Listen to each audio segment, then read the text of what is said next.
University of Rwanda have faced are pretty much like the challenges that other sectors have faced, except that our single largest group within our community that we call the University of Rwanda is young people who are learning, people who often rely on their bursary. And so life has been very hard for those students, but no different, I don't think, from the lives of many students around the world. Our institution, of course, was closed in that we were unable to work in our offices because of lockdown. So we had to learn new ways of working online, working remotely.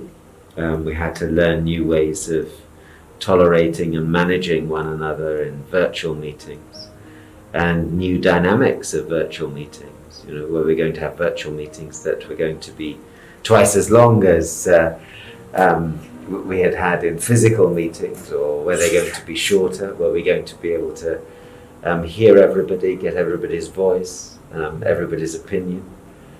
So there's a lot of learning that we've done, a lot of experience that we've had.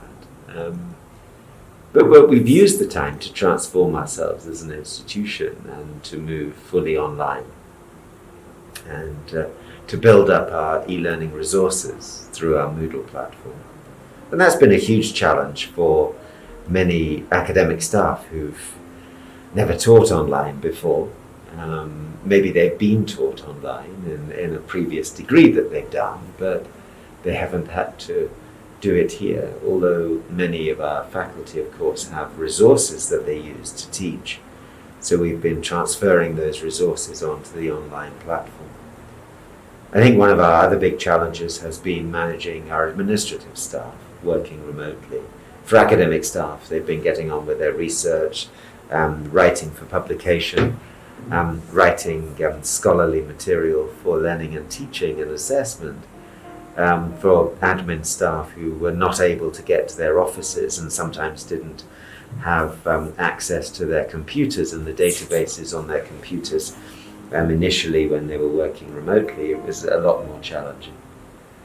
But that we've faced up to those challenges.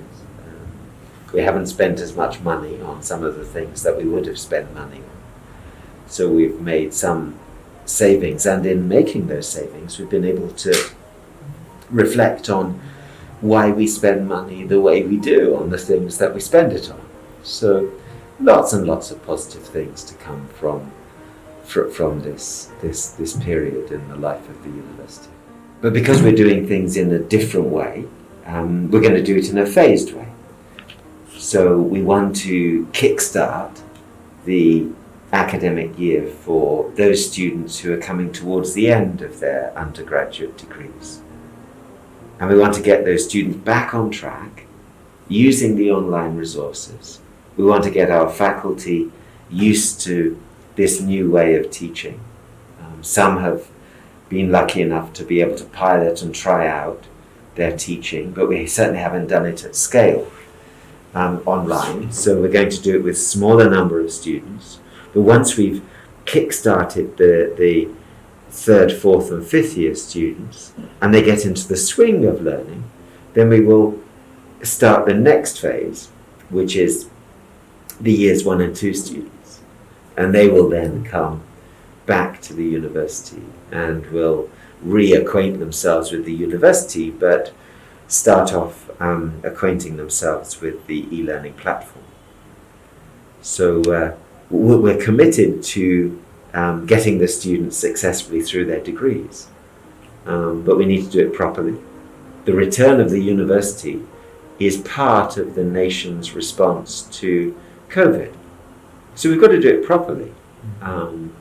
We don't want to bring about outbreaks either in the community surrounding our campuses or within the community of people that make up the university on the campuses, and that's our students, our workers, and our faculty and admin staff.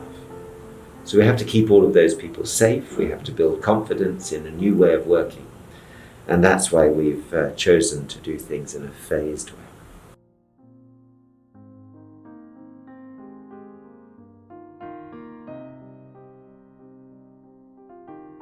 question about, what should students expect from us and what should we expect from students, because we're essentially co-producers in education.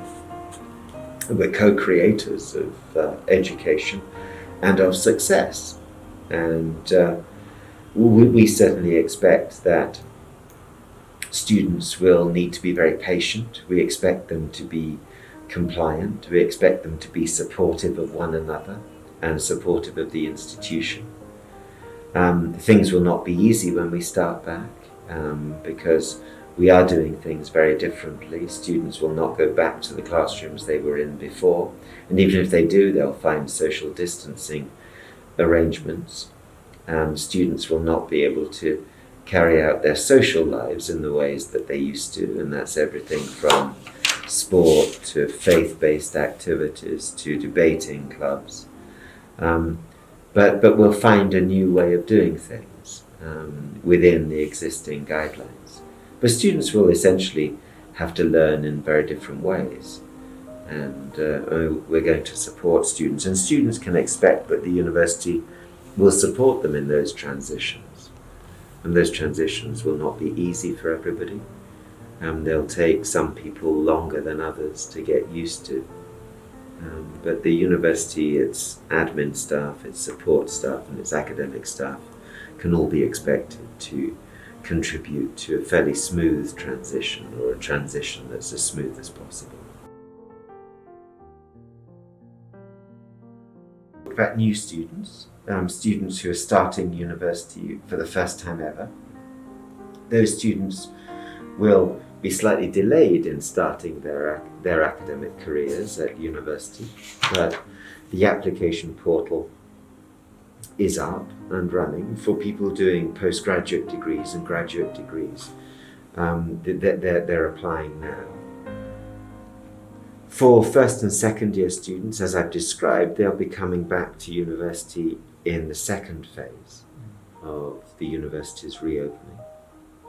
One of the problems that we encounter in institutions with social distancing is social distancing in computer labs, where we've just taken out every other computer station, or we've put a red cross on every other computer station.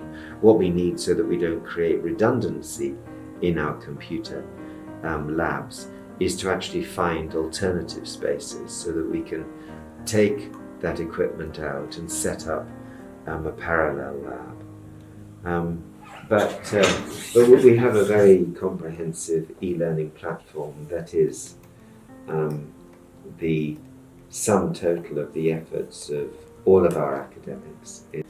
So you can see each of the colleges here, and so we can go to, where shall we go? College of Science and Technology. Let's go to School of Architecture. I'm choosing it just at random here. So year 2, trimester 2 in architecture, architectural design. This is being set up by, this is the Director of Teaching and Learning in Architecture.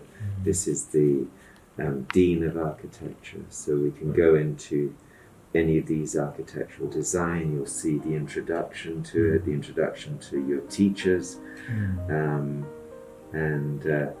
you'll see some announcement sections, and then sections that allow you to post and engage in discussion. We can look at all of the participants who are enrolled by going up here.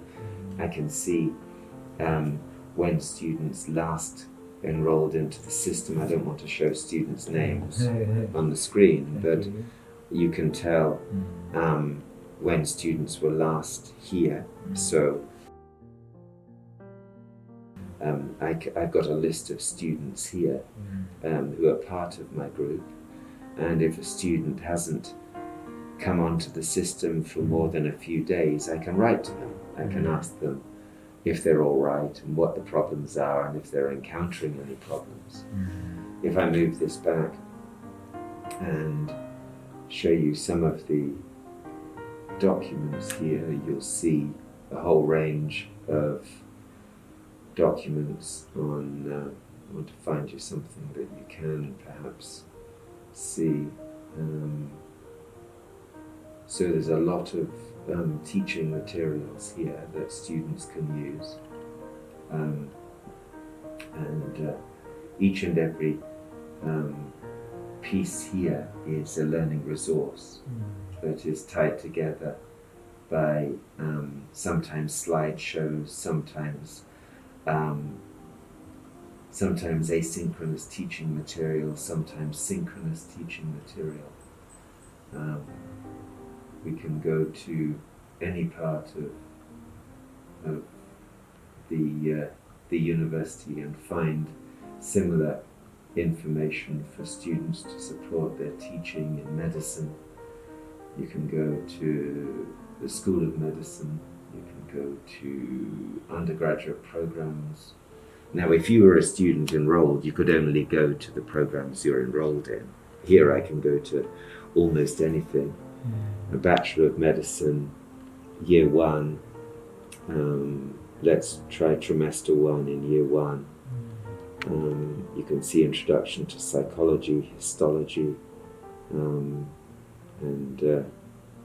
and here you find all of the components, epithelial tissue, muscular tissue, connective tissue, and then you've got a whole series of downloads and slides and PowerPoint that you can do now. The new plugin for the Moodle system means that you can do all of this offline now. You don't need to be online, but you can see that you've got a full slide set. So before, students would come to the lecture, they would sit through the slide set, and then the lecturer would give somebody a photocopy of the slides, and they would go to the mini printery and photocopy them. Now you've got them all here. So it's a very impressive actual resource that we've got here. That's just one small insight into, and you can submit your formative assessment, your summative assessment, you can get feedback from your teacher. What we've been doing, you and I have been doing, is engaging in what we call asynchronous learning. So we can go in and learn independently of the lecturer being live, the other end of the system. Some students will go into the system at set times and engage in what we call synchronous learning. So we will plug in, you and me now, as colleagues in the same class, and we'll go in at a certain time, and the lecturer will be online. And the lecturer will talk to us live and will teach us live. And will ask us if we've all read the information, and rather than teaching us that information, will actually ask us if there are things that we don't understand, if there are things that we do understand, and move us forward in that way in our learning journeys. So it is good. It's an amazing accomplishment, really.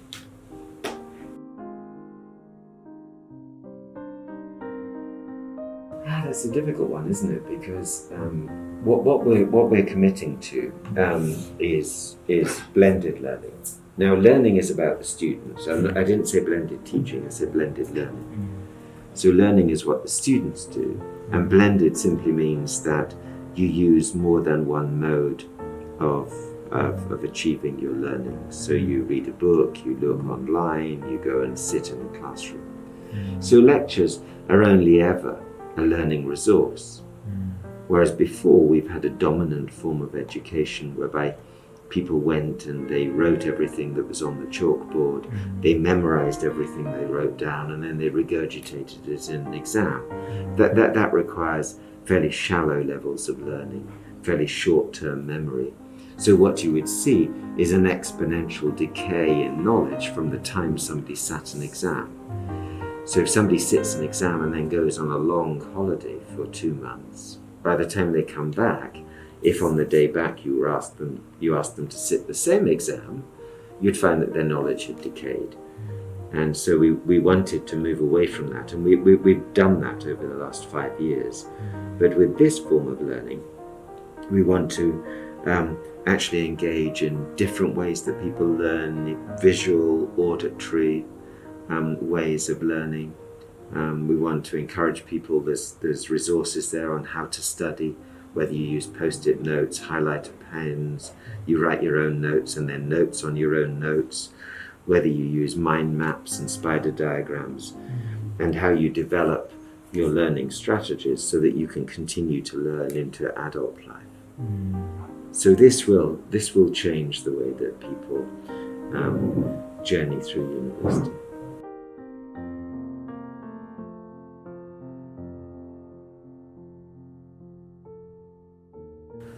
So we didn't start a fresh relationship with them. We inherited the relationship.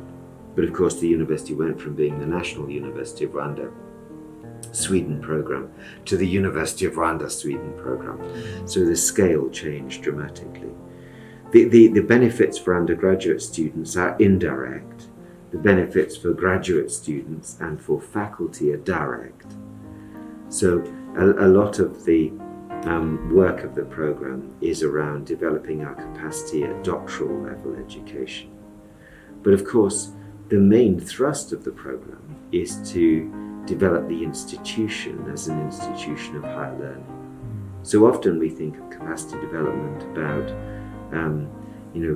increasing the number of PhDs. What is fairly unique about the UR Sweden program is that it doesn't only do that, but it also influences the growth and development of the institution much more holistically in terms of systems and processes.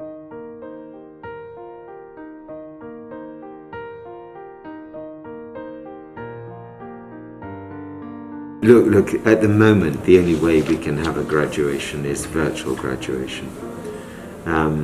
But we don't want to mark our transition from a physical graduation to a virtual graduation as a result of COVID. We want to mark that transition as part of the development of the university,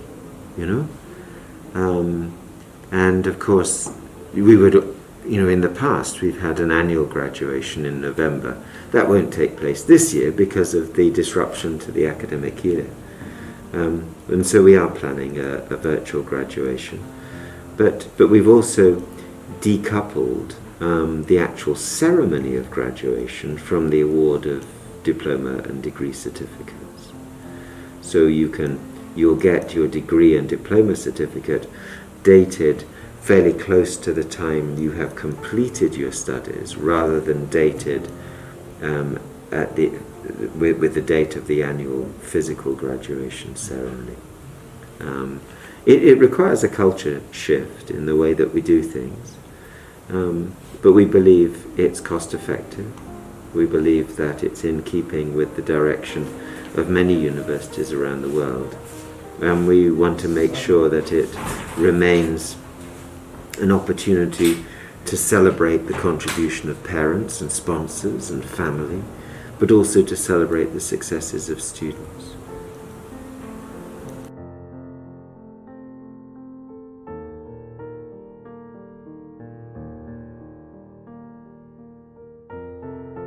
I think they should expect to continue to see my involvement in the development of the University of Rwanda. They should expect to stay in touch, and for me to stay in touch with them.